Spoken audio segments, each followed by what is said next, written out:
Alright, so I'm here with your Hell in the Cell 2015 review. Now, a few days late, but, finally got to watch the show last night. And Raw review. I don't know, I hate committing to a date to get, like I try to post it on my Twitter when I'm going to do reviews, but I'm just so inconsistent with when I say, I'll get the review up by Wednesday or whatever, watching WWE it's so hard for me sometimes because the show is so shitty. So I don't like to commit to a date to get a review up. So Raw review will probably be up in the next few days, hopefully, if I have the energy to watch it. But let's get into the Hell in the Cell review. So we have Del Rio defeating Cena. To start off the show, we have Del Rio coming back, with Zeb Coulter too. So Zeb Coulter returns, and for some fucking reason, he's in a fucking wheelchair. I don't get that. I know the guy's old, but I think he could still fucking walk. I mean, what sense does that make? And then you got Del Rio coming back. And, Del Rio, it was cool to see him back, but, I mean, is he really that talented? No. I mean, he doesn't really have any promo ability. He's a decent wrestler. At best, he's decent. I mean, he's all right in the ring. So we get the match. And the match was really slow and boring. It was not a good match, that's for sure. It was slow and boring. And then Del Rio wins just like that. I mean, he fucking doesn't even hit it. He hits a fucking super kick, which is not even his finisher. It's his signature move. He hits the fucking super kick on Cena, and he wins like that. So Cena, who kicks out of everything, you could drop a fucking meteor on John Cena's head, a fucking, 20 foot in diameter meteor on Cena's head, and he would still kick out. Yet Del Rio fucking doesn't even hit his finisher, and he wins. That makes a lot of sense. And then why is Del Rio the one to knock off Cena? Del Rio hasn't even been in the company in the past year, and he's the one to beat Cena. He comes back, in his first day back, he beats Cena. I mean, how fucking stupid is that? I mean, look at all the guys that Cena beat. Cesaro, Owens, Ziggler, and then the guy to fucking beat Cena is who? It's Del Rio! That's so stupid. And he wins clean, too. There's only a select group of guys who beat Cena clean. And that group should be an elite group of people since, I think more people should beat Cena clean, but since Cena is such at an elevated level in the company, beating Cena clean is such a prestigious thing to do. Lesnar's done it, Owens has done it, and deservedly so, since I think those two people are very good. But Del Rio? Fuck no. Fuck no. So I'm going to give this match 1 out of 5 stars. It was boring, and I thought the result was stupid. Then we have Reigns defeating Wyatt. There was a few good table spots in here. The spear into the table, powerbomb through the table, rock bottom or whatever the fuck that move is called through the table. But other than that, there wasn't really any good spots. I mean, you had the fucking, a lot of kendo stick shots, which, I mean, is like a typical move. It's not anything special. A few steel chair shots. And other than that, though, I mean, there wasn't really too. There was 2 or 3 good table spots, but that's really it. Roman Reigns wins predictably. Stupid how Roman Reigns. And if you look at Bray Wyatt too. Look at Bray Wyatt.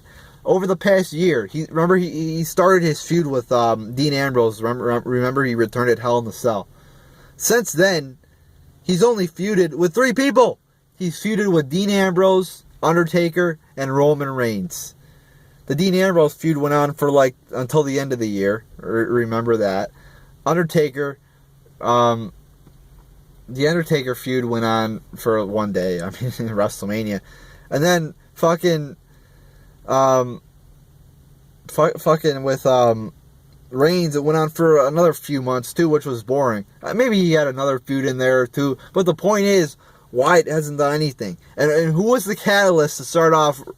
Wyatt sucking. Who was the catalyst? Oh, yeah, John Cena. When John Cena beat Wyatt, it all went downhill from there. Thanks, John Cena. Thank you once again for fucking ruining my life, John Cena. So then, but anyway, back to the fact of the matter here is Reigns fucking beats Wyatt in a dragged-out, boring-ass fucking feud.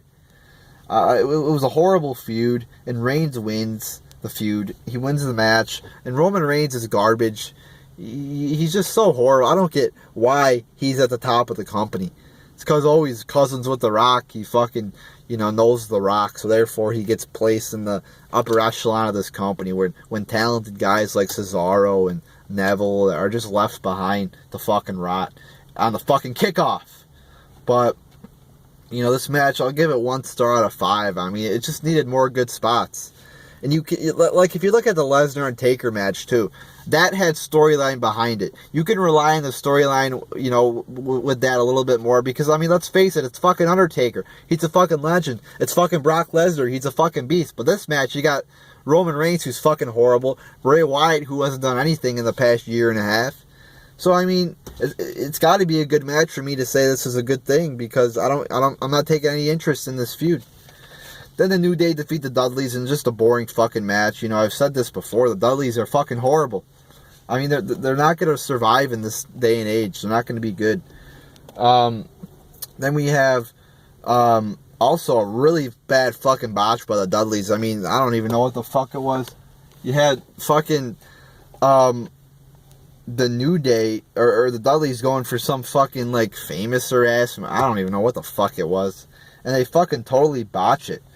That was fucking awkward. And it was such a bad botch that the announcers couldn't even cover for them. They even admitted, the Dudleys fucked up there. Even the best of them fuck up. And it's like, wow, that was awkward. I mean, the match was boring. It sucked. And I'm glad the New Day won, though. I mean, the Dudleys definitely do not deserve to be tag team champions. And the New Day, they're funny and they're entertaining. And they are way better than the Dudleys right now. So, 0.5 out of 5 stars on that match. That match sucked. Now we have Charlotte defeating Nikki Bella. Good match here, actually. Surprisingly, a good match. There was some good moves in there, and I thought it was a good match. I have a few problems with this match, though, at the end. So at the end, you have, you have Charlotte going for her figure 8, and she can't get into the bridge because her back hurts, which I'm like, okay, that makes sense. Since, I guess she's got a back injury or whatever. So then you have fucking Nikki hitting a really great move. She hits the Alabama Slammer on the fucking hardest part of the ring there, on the outside of the ring, on the ring apron. And it looks like a very brutal move. I'm like, holy shit, that's fucking awesome. And then she throws Charlotte back into the ring. And then you would figure Charlotte's like fucking knocked out. She's fucking down. But then she gets right back up like 20 seconds later and puts in her finisher. And she's able to do it after she just took that brutal move. Does that make sense to you? This is what I'm talking about. Just common sense shit. So she can't do her finisher before the Alabama Slammer, but then after she can. Does that make any sense? I'm just like, what the fuck? But, okay, it was a good match. There were some good moves, but still, that ending just really fucking sucked. Then, you got Paige coming out and just fucking hugging Charlotte. She's all over her. Like, Paige is, like, now in love with Charlotte. It's like, what the fuck? Like a month ago, Paige was, like, dropping a pipe bomb on Charlotte. And now, a month later, she loves her. What the fuck? I mean, this is just so stupid. It's making me mad, too. But, I'm going to give it 3 out of 5 stars since it was a good match. There was some problems with it, though, no doubt. Then we have, and in this match, there was a lot of problems with Rollins defeating Kane. Boring match. Boring fucking match. Nothing surprising that it was a boring fucking match here. Of course it would be a boring match. You got fucking Kane in there. 47-year-old Kane, however old he is. Wrestling for the WWE Championship. So stupid. And there was nothing surprising here. Nothing out of the ordinary. You knew they wouldn't give the belt to Kane. Rollins wins. Whoop-de-doo. Stupid match, pointless. Why isn't Rollins facing like Cesaro or facing Neville or facing people with actual talent? Not a washed up 46-year-old Kane who can't even fucking take a pedigree right. It's just so stupid, and it's making me mad. It really is. But at least Seth Rollins won clean. He beat somebody clean, as he should. He should beat a 46-year-old washed up freak clean. But it was a boring match, so I'm going to give it 0.75 out of 5 stars. Then we got Owens defeating Ryback in a boring fucking match. I mean, this match was shitty. I mean, who the fuck really cared about this match? I mean, this is my point. Owens is just so fucking... He's Cena. Once again, who was the catalyst to fucking fuck up Owens' career? John Cena. Oh, yeah. And you look at the people who Cena has buried in the past few years. None of them are the same. None of them are good. All of them suck. So, I don't see Owens having a good career in this company. Because, Cena just fucked him up. Maybe he will in the next few years. But I don't see Owens doing anything anytime soon because Cena fucking buried him. So, yeah, boring fucking match. Ryback sucks. Owens, he has talent, but he's being, put into a mid-card feud that nobody gives a shit about.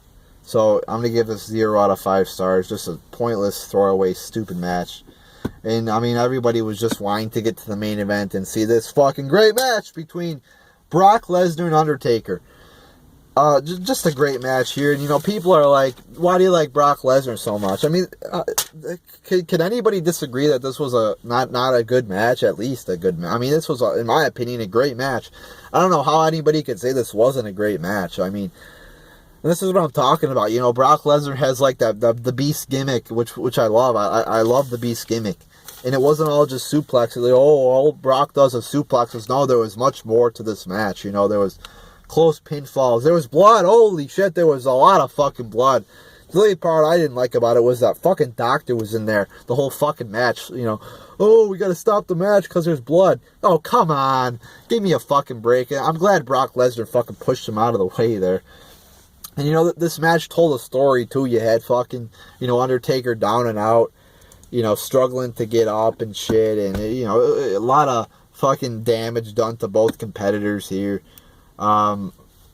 It was just all in all a really great fucking match. Good spots. I thought that was cool how Brock Lesnar, tore the ring back and they exposed the wood there. That was cool, unique. That's what I'm talking about. I love unique shit. Something that I haven't seen before, I've rarely seen, so that was cool. And, all in all, great match, told a story, had storyline behind it, and the fact that, it wasn't just the match quality that contributed to this match. The match told a story. That's what I'm talking about. And it was just a great fucking match. And then we have, for some reason, the Wyatt family coming. What? It was great. You were doing some great shit. Then you just have the Wyatt family. Like, what? The Wyatt family? I thought they already feuded. They're just recycling the same feuds over and over again. What the fuck? You have the Wyatt? That doesn't make any sense. Why are the Wyatts coming out? So then the Wyatts take Undertaker back, and it's like, why do we have to see another Brock? Are we going to see another Undertaker Bray Wyatt feud? We don't need to see that. We don't need to see Undertaker feuding with a jobber. Why? And this is the thing. If they're going to make Undertaker feud with Bray Wyatt, then why do you have Bray Wyatt lose earlier in the night? It makes Bray Wyatt seem like a fucking pussy. So stupid.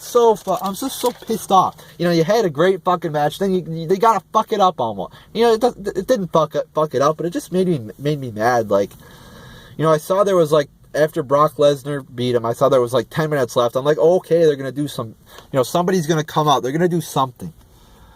Maybe Sting will come out. Maybe somebody, but it's the Wyatt family? Really? The Wyatt family of all people? Are you kidding me? So, I'm going to give it 4 out of 5 stars because it was a great match, but just pissed me off a little bit how the Wyatt family came out. Come on. Can we have some more logical shit than doing another Undertaker Wyatt feud? So overall, you really had one great match on this show. You had a decent little, good little Divas match there. But still, a lot of illogical shit on this show. A lot of stupid matches. A lot of boring matches. So I'm going to give this pay-per-view 3.25 out of 10 stars. It still lacked, most of the show sucked, and it needed a few more good matches for me to call this a good pay-per-view. But yeah, that main event was really great. Undertaker, Lesnar, kudos to them, put on a great match, and really loved that main event. So, and Rollins is still champion, that's good. New Day is still champions, that's good. So, we got a few good results, and, a great match there, good Divas match. So, but there you go. Still a lot of shit on this show, though. So there you go, people. There's your Hell in the Cell review.